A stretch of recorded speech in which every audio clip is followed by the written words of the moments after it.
Hello guys, welcome to my channel Shardul psychology. आज हम बात करेंगे मेंटली हैंडीकैप पीपल के बारे में।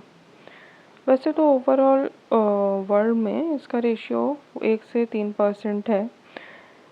अब हम मेंटल हैंडीकैप की जगह इसको इंटेलेक्चुअल डिसेबिलिटी बोलते हैं या टर्म करते हैं।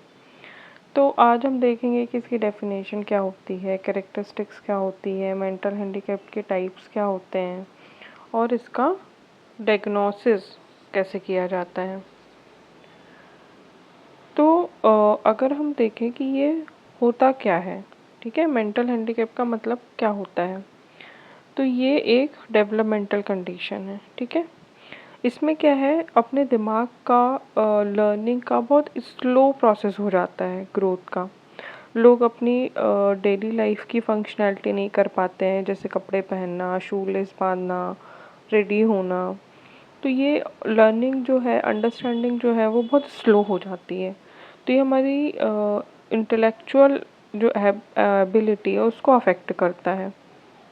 इसमें कोई भी अगर हम इंटेलिजेंस टेस्ट कर रहे हैं और अगर उसमें टेस्ट करने पे आईक्यू 70 से बिलो आता है तो हम बोलेंगे ये बच्चा मेंटली हैंडीकैप्ड है। जो कॉन्सेप्चुअल, सोशल और प्रैक्टिकल स्किल्स हैं, अगर उसमें चैलेंजेस आ रहा है कि बात नहीं कर पा रहा है बच्चा, दूसरों से डर रहा है और फ्रेंडशिप नहीं कर पा रहा है, सोशल होने में उसको प्रॉब्लम हो रही है, अपनी डेली लाइफ की चीज़ें करने में, ब्रश करने में, खाना खाने में, जो प्रैक्टिकल चीज़ें हैं जो समय के इंसान साथ सीखता जाता है। तो अगर वो डेली के बिहेवियर को जो इंसान सीखता है, अगर उसको अडेप्ट नहीं कर पा रहा है, ले नहीं पा रहा है, तो उसको क्या बोलेंगे हम कि मेंटली हैंडीकैप्ड है। ये क्या होता है, 18 के पहले ही पता लग जाता है। ऐसा नहीं है कि आप 32-34 साल में, क्योंकि बहुत टाइम बाद भी अलग अलग बीमारियाँ होती हैं, लेकिन ये कब पता लग जाता है, 18 साल के पहले पहले तक ही, मतलब 6-8 साल से। अगर हम देख रहे हैं कि उस एज के बच्चे कुछ मतलब जो जो चीज़ें उस एज के बच्चे कर पाते हैं, वो चीज़ें हमारा बच्चा नहीं कर पा रहा है, तो हम धीरे धीरे उसको डॉक्टर के पास लेके जाएंगे। फिर अगर उसका IQ 70 से कम हुआ, उनको बताएंगे कि ये अपने डेली टास्क नहीं कर पाता है, लर्निंग नहीं हो पा रही है, पढ़ाई मतलब पीछे छूट रही है, तो फिर हम बोल सकते हैं कि उसको मेंटल डिसेबिलिटी की प्रॉब्लम है। अभी इसको डायग्नोस कैसे कर सकते हैं, तो इसको बेसिकली डायग्नोस करने के 4 चरण हैं। पहला हो गया इंटेलेक्चुअल डेफिसिट। पहले कंफर्म करना पड़ता है क्लिनिकल टेस्ट से कि सच में बच्चे को मेंटल प्रॉब्लम है, डिसेबिलिटी है कि नहीं है। उसके लिए IQ टेस्ट होता है। अगर IQ टेस्ट 70% से कम होगा तो वो क्या होगा, मेंटली डिसेबल होगा, ठीक है। उसके बाद सिग्निफिकेंट इम्पेयरमेंट इन होम अडेप्टिव लिमिटेशंस, ठीक है। मतलब अगर हम देख पा रहे हैं कि वो स्कूल के काम नहीं कर पा रहा है, अगर वो अपनी डेली रूटीन की चीज़ें नहीं कर पा रहा है, लोगों से घुल मिल नहीं पा रहा है, बातें नहीं कर पा रहा है, तो हम बोलेंगे कि उसको कुछ ना कुछ प्रॉब्लम है, मेंटल प्रॉब्लम है। उसके बाद उसको डॉक्टर को दिखाएंगे। मतलब हम उसको ऑब्ज़र्व करना भी ज़रूरी है, ना कि सिर्फ ओनली डॉक्टर को, कि उसके बिहेवियर में, डेली बिहेवियर में क्या लिमिटेशंस आ रही हैं उसके साथ में, है ना। उसके बाद हम देखेंगे कि कितना सीवियर है। हो सकता है कि माइल्ड स्टेज हो, बिगिनिंग स्टेज हो, उतना कुछ प्रॉब्लम ना हो, वो स्ट्रगल करता हो अपने डेली रूटीन की चीज़ों को, बट देर सवेर कर लेता हो। अगर बहुत सीवियर हुआ तो फिर बहुत ज़्यादा उसको प्रॉब्लम होगी, छोटी छोटी चीज़ें करने में प्रॉब्लम होगी, अच्छे से चीज़ों को पकड़ पाना, अच्छे से अपनी बटन को लगा पाना, शू लेस, जूते चप्पल पहन पाना, है ना। अपने मतलब रोज़मर्रा के काम, जो खाना खा पाना, जो डेली सब कर लेते हैं, उसमें उसको प्रॉब्लम आएगी। उसके बाद बहुत सारे डायग्नोस टूल है, वाइडलैंड स्केल है, स्टैनफोर्ड बिनेट इंटेलिजेंस टेस्ट है। तो ये टेस्ट भी हम पढ़ेंगे आगे, और ऑलरेडी मैंने बनाए भी हुए हैं। टेस्ट का पूरा प्लेलिस्ट है, अगर आप देखना चाहो तो वहाँ जाके देख लेना। उसके बाद हम टेस्ट परफॉर्म करेंगे और उसके बाद में हम उसकी काउंसलिंग या फिर मेडिकेशन जो भी होगा प्रोवाइड करवाएंगे। अभी अगर हम देखें तो कैरेक्टरिस्टिक क्या होगी, अगर कोई बच्चे को हम बोले कि मेंटली रिटार्डेड है, उसको मेंटल डिसेबिलिटी है, तो पहला तो हम लिखेंगे कॉग्निटिव। कॉग्निटिव का मतलब होता है लर्निंग पर्सपेक्टिव से, है ना। मतलब उसकी मेमोरी पुअर रहेगी, वो जल्दी जल्दी चीज़ें भूल जाया करेगा। लर्निंग स्लो रहेगी, प्रॉब्लम सॉल्विंग जैसे मैथ्स वगैरह जैसे सब्जेक्ट हैं उसमें बहुत ज़्यादा प्रॉब्लम आएगी, सीखने में उसको प्रॉब्लम आएगी, है ना। तो ये सारे क्या है, कॉग्निटिव प्रॉब्लम्स हैं।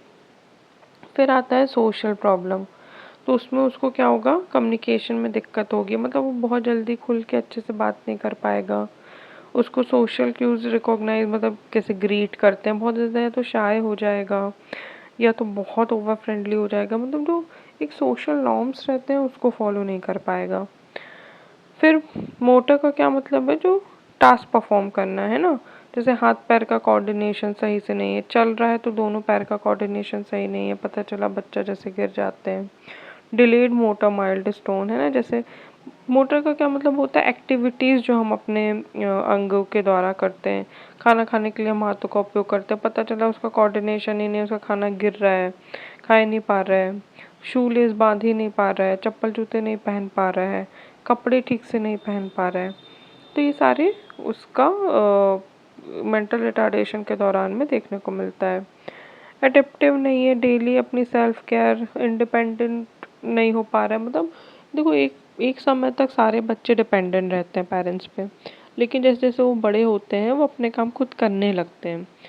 लेकिन अगर आपका बच्चा एक समय के बाद, मतलब 3 से 4 साल 5 साल के बाद भी अगर अपनी छोटी छोटी चीज़ें भी खुद से नहीं कर पा रहा है, और ऐसा नहीं है कि मतलब ठीक है अपने लाड़ प्यार में बिगाड़ रखा है और आप करके देते उसको, वो बात एक अलग है, बट नेचुरली वो नहीं कर पा रहा है, कोशिश कर रहा हो फिर भी वो नहीं कर पा रहा है, मतलब उसको कुछ ना कुछ प्रॉब्लम है ना।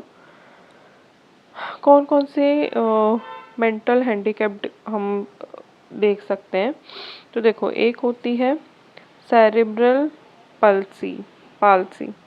तो इसका क्या मतलब होता है, इस ये होता है disorder affecting movement and posture due to brain injury. अगर किसी तरह की ब्रेन इंजरी हुई है उसकी वजह से क्या होता है, पोस्चर सही से नहीं बनता है, जैसे खड़े होने का, गर्दन का, हाथ पैर का, कमर का, पीठ का, तो और मूवमेंट सही से नहीं हो पाता है, इसको बोलते हैं हम सेरेब्रल पाल्सी।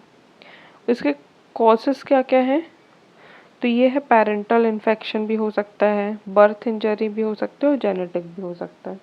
ब्रेन इंजरी मतलब कोई सी भी हो सकती है, हो सकता है पेरेंट्स से या हेरिडिटी हो, है ना, जेनेटिक बोल सकते हैं उसको, या हो सकता है ड्यूरिंग मतलब कंसीव, या फिर बच्चा होने के समय कुछ ऐसा दर्द वगैरह लिया हो जिसकी वजह से ब्रेन इंजरी हो गई हो। इसलिए बोलते हैं बस संभाल के मतलब करना चाहिए, या फिर मतलब थोड़ा सा एक्सपीरियंस वाले लोगों के साथ में डिस्कस करके ऐसे, नहीं तो कुछ ना कुछ प्रॉब्लम आ जाती, पेरेंटल इन्फेक्शन हो सकता है। अब इसके सिम्टम्स क्या होंगे, मसल्स स्टिफनेस, मसल्स एकदम कड़ी कड़ी रहती हैं, इसलिए तो उसका मूवमेंट नहीं हो पाते ठीक से, है ना। कोऑर्डिनेशन का इशू रहेगा, टेम्पोस ट्रेम्पोन्स का इशू रहेगा, और स्पीच प्रॉब्लम, अच्छे से बात नहीं कर पाएंगे, बोल नहीं पाएंगे। प्रिवलेंस क्या है, about 1 to 145 US children affected. तो ये मतलब 345 में एक ऐसा कोई बच्चा होगा, 345 के ऊपर एक, जिसको सेरेब्रल की प्रॉब्लम होगी, ठीक है। अभी नेक्स्ट क्या है, मोंगोलिज्म। अभी मोंगोलिज्म में क्या होता है, ऑटिज्म, स्पेकुलर डिसऑर्डर आते हैं और डाउन सिंड्रोम आता है, दो तरह के आते हैं ना, type of mental handicap, sorry type of mental handicapped के दो अलग अलग टाइप है, ऑटिज्म और मोंगोलिज्म। अभी ऑटिज्म क्या होता है, देखो ऑटिज्म एक ऐसी प्रॉब्लम है जिसमें बच्चा ना बहुत मतलब शाय हो जाता है, दूसरों से या तो बात नहीं कर पाता, अकेला अकेला रहता है, सोशल नहीं होता है। देखो तो सोशल और कम्युनिकेशन प्रॉब्लम आती है, ठीक है। रिपीटेटिव बिहेवियर होता है, वो बार बार एक ही चीज़ को दोहराता है और उसको कम्युनिकेट करने में प्रॉब्लम आती है।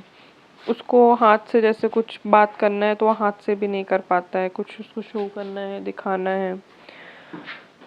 कम से कम अगर हम इसका रेशियो देखें तो 36 यूएस चिल्ड्रन में एक चिल्ड्रन को ये प्रॉब्लम होती है ऑटिज्म की। सेकेंड आता है डाउन सिंड्रोम। डाउन सिंड्रोम को मोंगोलिज्म भी कहते हैं। ये जेनेटिक डिसऑर्डर होता है। इसमें क्या रहता है, एक एक्स्ट्रा क्रोमोसोम्स रहता है, जैसे जो उसको हिंदी में गुणसूत्र बोलते हैं। तो जनरली हमारे गुणसूत्र जो रहते हैं वो 12 रहते हैं, ठीक है। लेकिन अगर किसी को मंगोलिज्म है तो उसमें कितने रहेंगे, 13 रहेंगे, एक्स्ट्रा रहता है। डिस्टिंक्ट फेशियल ट्रेट्स रहते हैं इसमें, ठीक है। और इंटेलेक्चुअल डिसेबिलिटी और हेल्थ इशू आते हैं। तो इसमें ये भी मतलब एक तरह का मेंटल प्रॉब्लम ही है। इसमें क्या है, फेशियल ट्रेट्स भी सही से नहीं आते, एक्सप्रेशंस नहीं दे पाना और रिएक्शंस नहीं दे पाना, इस तरह की कई सारी प्रॉब्लम्स आती हैं। फिर दूसरा अगर हम टाइप देखें तो ये क्या है, micro safely and hydrocephalus, sorry ये भी सेफलस ही है, ये ऐसा दिया हुआ है, ठीक है। और क्रिटिनिज्म, ये 3 तरह की चीज़ें हैं। तो माइक्रो फेली क्या होता है, इसमें क्या होता है, सिर बहुत मतलब ब्रेन अच्छे से ना डेवलप नहीं हो पाता है, इनकम्प्लीट डेवलपमेंट रह जाता है ब्रेन का। तो हमारा मतलब सिर जो है वो छोटा रह जाता है। ये जेनेटिक भी हो सकता है और इन्फेक्शंस भी हो सकता है इसमें। फिर आता है हाइड्रोसेफलस। हाइड्रोसेफलस जैसे नाम से पता चल रहा है, हाइड्रा, ये फ्लूइड से रिलेटेड है। मतलब जो दिमाग रहता है ना, जो ब्रेन रहता है, उसमें एक फ्लूइड बनना चालू हो जाता है। फ्लूइड बनने के कारण क्या होता है, दिमाग पर बहुत ज़्यादा प्रेशर पड़ता है, ब्रेन पे प्रेशर बढ़ने लगता है, जिसकी वजह से मेंटल इलनेस आ जाती है और डेवलपमेंट उसका रुकने लग जाता है। तो इसमें मेडिकल इंटरवेंशन की बहुत ज़रूरत रहती है। फिर आता है क्रेटिनिज्म। क्रेटिनिज्म क्या होता है, कॉग्निटिव हाइपोथायरॉयडिज्म की प्रॉब्लम होती है। ये मतलब अगर कोई मेंटल डिले या ग्रोथ वगैरह इसकी नहीं हो पाती है तब ये प्रॉब्लम आती है। इसको थोड़ा सा हम और डिटेल में भी देख लेंगे कि ये सब क्या होते हैं, ठीक है। ये बेसिकली मतलब टाइप होते हैं मेंटली हैंडीकैप्ड के। अभी अगर हम कंक्लूजन निकालें इसका, तो हॉलिस्टिक सपोर्ट बहुत ज़्यादा ज़रूरी है। जो इस तरह के बच्चे रहते हैं, ठीक है, उनको एजुकेशनल, मेडिकल और सोशल नीड हमें प्रोवाइड करना चाहिए। उनका साथ अनदेखा नहीं करना चाहिए, उनके साथ बुरा व्यवहार नहीं करना चाहिए। जैसे ही आपका बच्चे पे आपको ध्यान देना बहुत ज़रूरी है। अगर ये जल्दी पता लग जाता है तो इसके फिर भी मतलब हम सॉल्यूशन निकाल सकते हैं, नहीं तो फिर बहुत लेट हो जाता है ना। तो अर्ली इंटरवेंशन बहुत ज़रूरी है। फोकस ऑन स्ट्रेंथ, ज़रूरी नहीं कि अगर उनका, आपने तारे ज़मीन पर देखा होगा राइट, उसको पढ़ने लिखने में प्रॉब्लम थी लेकिन वो ड्राइंग कितनी अच्छी करता था। तो ऐसे ही हमको अपने बच्चे को मोटिवेट करना है, उसकी स्ट्रेंथ पे उसको फोकस कराना है, ना कि उसकी कमियों पर।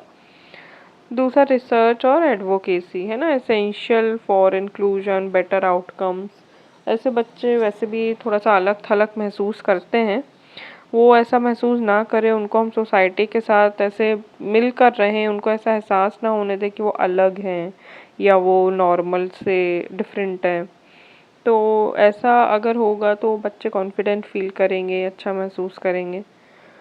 तो यही है जो मेंटल रिटार्डेशन का बेसिक है, ठीक है। इसके बाद हम और भी वीडियोस में देखेंगे डिटेल में। तो आज के लिए इतने। वीडियो कैसा लगा ज़रूर बताइएगा। Thank you so much, bye bye.